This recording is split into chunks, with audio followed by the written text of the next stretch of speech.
Hello বন্ধুরা, তোমার সবাই কেমন আছো? আশা করি তোমার সবাই খুব ভালো আছো। কিন্তু মানে এই গরমে ভালো থাকা কি যায়? তাও আমি বললাম কেন কি জানি পাগলের মতন। মানে বীভৎস গরম পড়েছে, দেখো ঝলমলে রোদ্দুর, কড়া রোদ্দুর, চড়া রোদ্দুর। হাসি পেয়ে গেল আমার, সরি। আর এই গরমের মধ্যে আমি ড্যাং ড্যাং করতে করতে পটেশ্বরীর মতন কোথায় যাচ্ছি?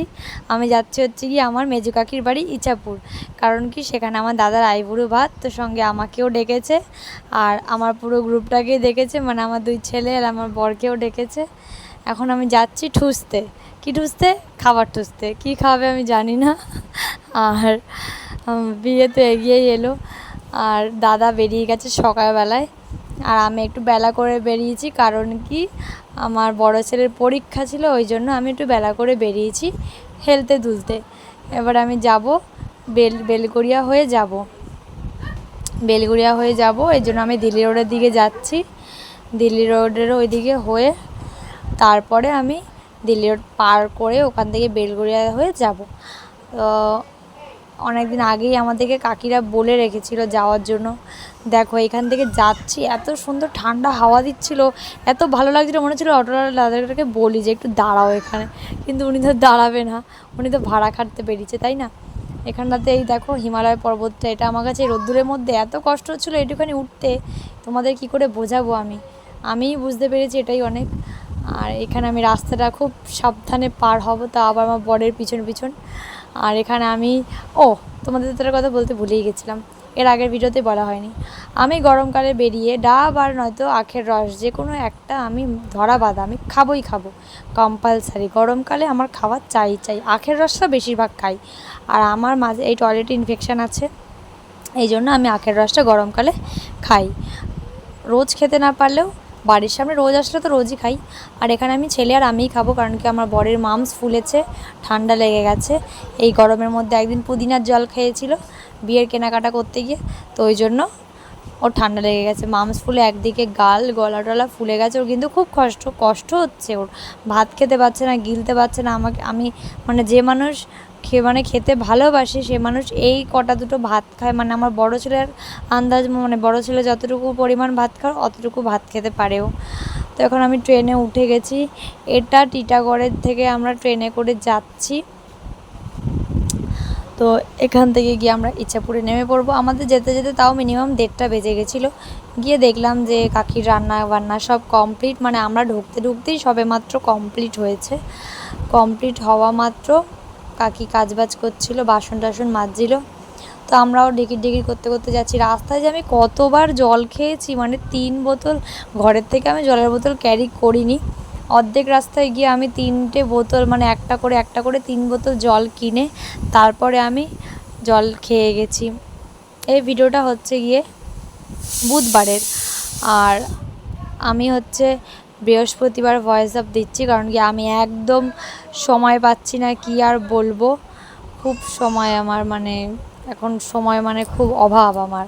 তো এই দেখো চলে এসেছি। কাকিদের বাড়িটা অন্য একটা বাড়ি ছিল, কিন্তু এই কাকির এইখানের বাড়িটাতে অল্প একটু বাড়ি করা ছিল, এখানটাতে পুরো বাড়িটা করে কাকিরার এসছে। এটা নতুন বাড়ি বলা যায়। কাকি এখানে বাসন মাজছে, ঘরের কাজবাজ করছে। এদিকে এটা হচ্ছে গিয়ে আমার যে দাঁড়িয়ে ছিল ওটা আমার দাদা, এটা তো আমার বর, চেনই, হ্যাঁ, গন্ডার, কি আর বলবো। আর যে একজনকে দেখলে ওই যে ঘর মুছছে আমার বোন, দেখাবো পরে। আর এটা হচ্ছে কি আমার দাদা স্নান করতে ঢুকেছে। আর এটা হচ্ছে কি আমার নিজের দাদা, যার কিনা বিয়ে, যে কিনা বর, যে কিনা পাত্র। আর এখানে সব বাচ্চা কাচ্চারা রয়েছে। এই যে আমার বড় ছেলে রাস্তা গার্ড করে দাঁড়িয়ে আছে, আর ওখানে আমার বোন ঘর মুছছে। আর আমি এখনও জামা কাপড় ছাড়িনি, এই যে আমি এখনও শাড়ি পরেই রয়েছি। আমাকে ওরা সবাই খুব করে বলেছে নাইটি পরতে, ওই জন্য আমি নাইটি পরেছি। নাইটিটা পরে আমার খুব ভালো লাগছিলো, খুব রিল্যাক্স লাগছিলো, খুব কমফোর্টেবল লাগছিলো। দুই ছেলেদের আমি জামা খুলিয়ে দিয়েছি, কারণ কি বীভৎস গরম, মানে দেখো কি কড়া রোদ্দুর। আর এই হচ্ছে বাড়ির সামনের জায়গাটুকু, খুব সুন্দর লেগেছে আমার কাকির বাড়িটা। আর বাড়ির সামনেটা খুব পরিষ্কার, গ্রাম ব্যাপার।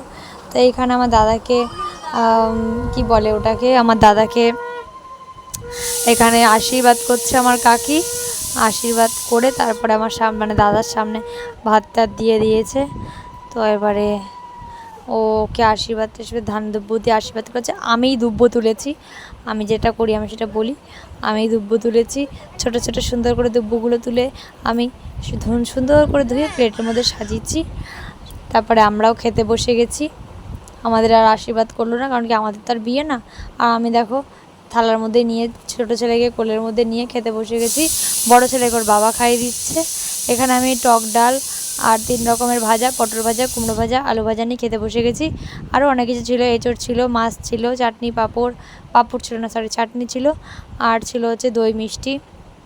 এগুলো দিয়ে আমরা খেয়েছি। ডালটা তো খুব, আমার বোন রান্না করেছিল, ডালটা অসাধারণ হয়েছিল। মাছটার পায়েসও ছিল, ভুলে গেছি, পায়েসটাও খুব সুন্দর হয়েছিল। তো আমরা এখন বাড়ির দিকে রওনা দিয়ে দিচ্ছি, কারণ কি বাড়িতে গিয়ে এখনও একটা জায়গাতে যাওয়ার আছে। সেটা কোথায় যাওয়ার আছে, সেটা হচ্ছে আমার হবু বৌদির বাড়িতে যাওয়ার আছে। ওই জন্য আমাদের যেতে দেরি হয়ে যাচ্ছিলো। আমি ঘুমিয়ে পড়েছিলাম ভাত খেয়ে। এটা খুব বাজে অভ্যেস হয়ে গেছে আমার, ভাত খেয়ে আমার ঘুমাতেই হবে, আমি ঘুমিয়েই পড়বো। সেটা যেখানেই হোক, স্থলে হোক জলে হোক, আমি ঘুমিয়েই পড়বো। আমার ঘুমানোটা মানে বাধা ধরা, আমি ঘুমাবই।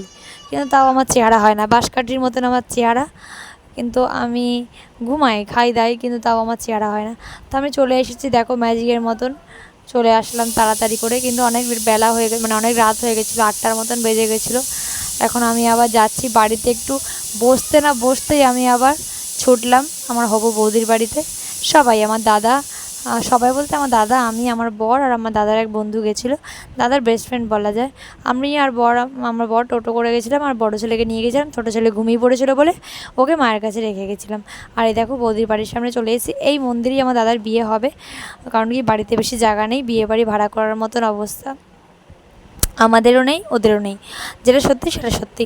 আর এই দেখো চলে এসেছি আমার বৌদির বাড়িতে।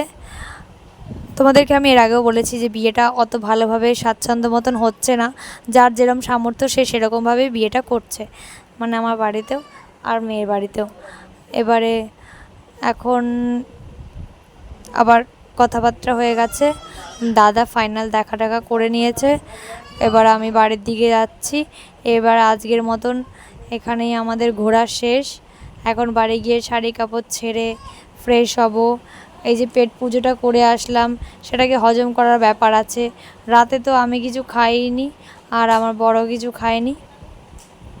না, আমার বর দুটো ভাত নিয়ে বসেছিল, কিন্তু ও খেতে পারেনি, খুব খারাপ লাগছে। কিন্তু যাই হোক, ভিডিওটা আজকে এই পর্যন্তই। সঙ্গে থেকো, ভালো থেকো, টাটা।